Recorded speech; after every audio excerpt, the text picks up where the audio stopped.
ဒီနေ့မမေပြင်ထွက်လာတာလက်မအဖိုးတယောက်ကပေါ့နော်ဖြာရောင်းနေလဲနေရတူတူကမန်းကအရန်တထနဲ့ဟိုပတ်စံလေးပြီးချင်တာနဲ့ကောင်းမှလည်းပတ်စံမပါအဲ့နဲ့ကိပေးဆန်ကိုအမြန်ပြေးပတ်စံလေးထုတ်မယ်ဆိုလို့သွားပြန်တော့ကိပေးဆန်ကလည်းပတ်စံမရှိဘူးတဲ့အဲ့နဲ့ကမန်းကနန်းလေးပြန်လာပြီးတော့အဖိုးကိုကားပေါ်တင်ပြီးတော့တခါတည်းခေါ်လာခဲ့လိုက်တော့တယ်ပတ်စံလေးကမက်ကြီးမရှိတော့မှပဲငွေသားလေးယူပြီးတော့ပဲလှူလိုက်တော့မယ်အားလုံးပဲမင်္ဂလာပါရှင်ဒီနေ့ပေါ့နော်မမေကဒီနေ့အင်တာဗျူးလေးရှိတော့မမေနဲ့အတူတူလူမဲ့ဟိုမအကြီးမဆိုင်ငန်းကြဖို့ဆိုင်ရပေါ့နော်အ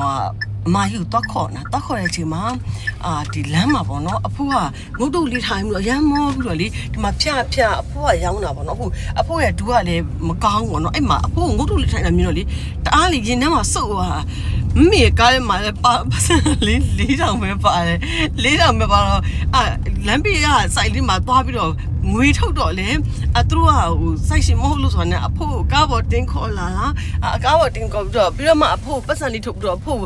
သမီးလှူလိုက်မယ်နော်ဖိုးနော်ပြီးရင်တကယ်လို့မှလေအဖိုးရဲ့ဒူးကအရန်နာနေတာတဲ့အဖိုးရဲ့ဒူးကအရန်နာနေတာအဖိုးရဲ့ဟိုနော်အဖိုးကိုလှူကျင်တဲ့သူရှိလို့ရှင်လေအဖိုးဘဲကိုဖုံးဆက်ပြီးလှူရမလဲဖိုးလှူကျင်တဲ့လူရှင်ဖိုးတိုင်းလှူပြီးပါရှင်ဖုန်းနံပါတ်က969နဲ့903ည603အဲ့ဒါဖိုးရဲ့ဖုန်းနံပါတ်ပါလားအဲ့လိုဆက်တော်လို့ရတယ်နောက်မြောက်တကုံလေး49နောက်ပြီးတော့ဥပမာမြိုင်လမ်းနောက်ပြီးတော့အောင်ချမ်းသာဖုန်းပဲအချမ်းပဲပေါ့အဘတော့ဆိုအိမ်ကနေတော့အိမ်နံပါတ်ကတော့မသိဘူးပေါ့ဟုတ်ကဲ့ဖိုးမေအဘဦးတင်ဦးလို့မေရတယ်လားဟုတ်ကဲ့ဆရာရောင်းတာအဘတယောက်ပဲရှိတာဟုတ်ကဲ့ပါသမီးတို့လေလာပြီးတော့ထက်လူအောင်မယ်နော်မကြီးမအရှိရောက်လို့ရှိရင်မကြီးမရှာလေအလှခံအောင်မှာအမ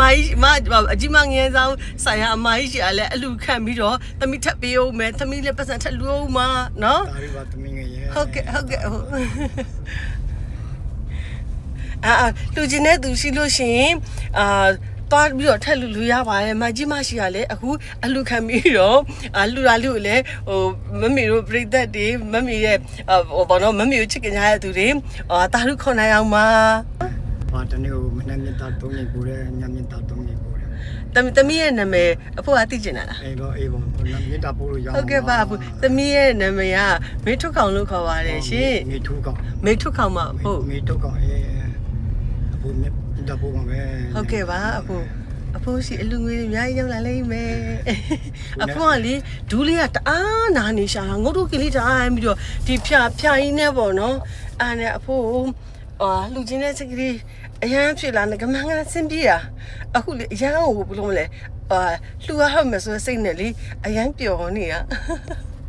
အကြီးမငန်းကြောက်ဖို့ဆိုင်ရောက်တော့မာကြီးညီမလေးကိုပတ်စံလေးခဏပေးညီမလေးအလူလေးလုပ်ချင်လို့ဆိုတော့ကဲရော့အလူလုပ်မယ်ဆိုရင်လုပ်ချင်တာလုပ်ဆိုတော့ပတ်စံကိုအိတ်လိုက်ကြီးထိုးပေးတယ်အဲ့ဒါနဲ့မာကြီးအထက်မှာချာအောင်နဲ့အဖိုးတနာလို့ခေါ်လာရဲ့လှူချင်လို့ဆိုတာနဲ့ကဲအဲ့ဆိုမာကြီးလည်းလှူမဲဆိုတော့ညီမနှစ်ယောက်ဆိုတော့ပတ်စံလေးလှူဖြစ်ပါတယ်ရှင်ဟုတ်လားမကျမလည်းဟုတ်တယ်ဟုတ်လားမိုင်းလားဟုတ်တယ်မိုင်းဝယ်ဘူးလားဖះလေးကုန်လိုက်တာ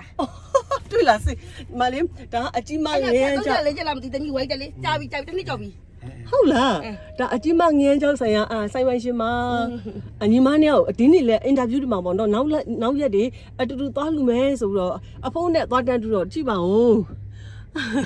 ကုသိုလ်ကောင်းနာဒီတုတ်တစ်လေးကတော့မမေရဲ့ပါမီဖြစ်ပတ်လေးပါရှင်ကိုကြီးတတာအဲ့မမဲတူတူနဲ့အကိုကြီးကတော့မက်အကြီးမရဲ့ပါမီဖြစ်ပတ်ကြီးပါရှင်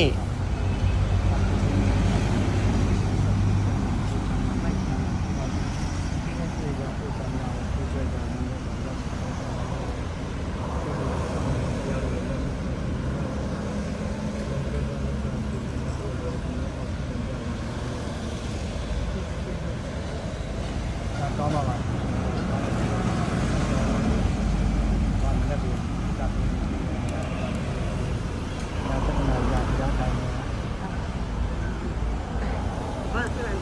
ရှာလေးထုတ်ပြလိုက်အောင်အဖိုးဒီနေ့ကပြန်လာလိုက်ဖို့ရဲ့နော်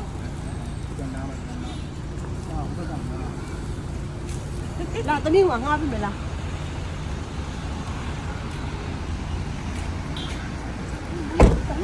爸爸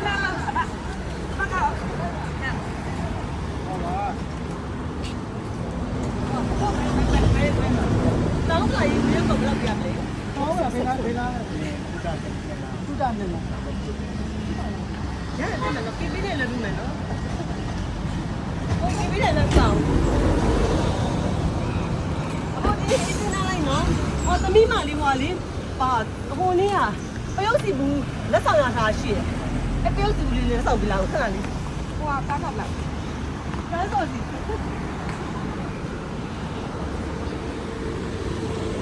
ပါလာလို့လား ပါတယ် ဘုန်းကြီးကချလိုက်သလားလို့ ဘာမှပါ ရှိတယ်မှာလေမလေး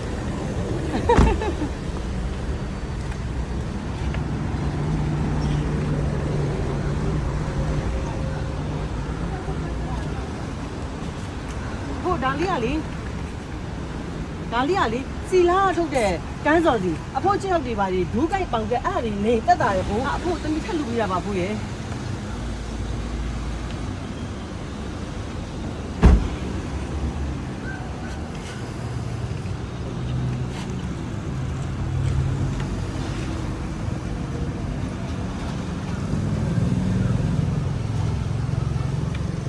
ဒါလေးကလည်းတူတူပဲပို့ရိုးကြည့်ပါအဖိုးရဲ့ဒူးတောက်လျှောက်လေးမေးတက်တာကြောက်နေလိမ့်မယ်နော်ပို့နော်ဟုတ်ကဲ့ဒါလေးကအရင်ဒါလေးကတော့ဟိုအခဲပေါ့နော်ဒီနေ့3ချိန်လေးရရဲ့ပို့ဟုတ်ကဲ့ပို့အားလေဒီနေ့3ချိန်လေးရရဲ့အဖိုးတက်တာကြောက်နေမှတည်ပို့အဖိုးကျမပါတည်ပို့ရဲ့ ဘာမြင်ဘနဲ့ညကြမြစ်တာပုံပေးပါ ဟုတ်ကဲ့ပါဟုတ်ကဲ့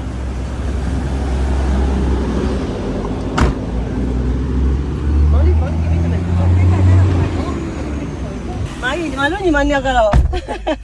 ကုသိုလ်ရအောင်မဒီနေ့ဟိုအတူတူအလူလုံးမို့အင်တာဗျူးသမားကလည်းအိမ်မှာရောက်နာအဲ့ရောက်တော့မိုင်းလာခေါ်တဲ့အချိန်မှာအဖိုးနဲ့တူတော့တကယ်ကြည့်အောင်နော်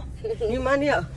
အဲ့မျိုးရပြောတာသိလားအဖိုးအသက်ကြီးတဲ့အဖိုးတွေဆိုလို့ရှိရင်လေဘယ်လိုပဲဖြစ်ဖြစ်လှူကျင်တာပေါ့နော်